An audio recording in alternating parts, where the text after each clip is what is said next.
Bonjour, Patrick de chez Cable Warden. Aujourd'hui, je veux vous parler du rappel qu'il y a du côté US pour le câble hybride. C'est le 25TD01.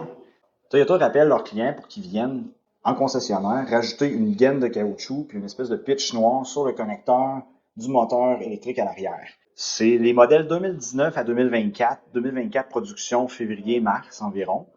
Ça prouve que les versions, nous, qu'on disait 2023, 2024, 2025, qui ont encore des problèmes, que les connecteurs sont vulnérables à l'arrière, ça prouve que c'est pas juste 2019 à 2022 comme qu'il y a eu dans le recours collectif qu'on a eu ici au Canada. Ça laisse quand même une partie du connecteur qui est très vulnérable parce que ça ne le protège pas. Puis, les versions branchables, ils n'ont pas fait de solution pour protéger les connecteurs à l'avant où ce qu'on vient mettre notre petit protecteur. J'imagine que certains véhicules dont les clients vont aller faire le rappel chez Toyota du côté US encore, il va y avoir des câbles qui vont être trop abîmés pour faire le rappel. Donc, j'imagine qu'il y a des clients qui vont faire remplacer leur câble.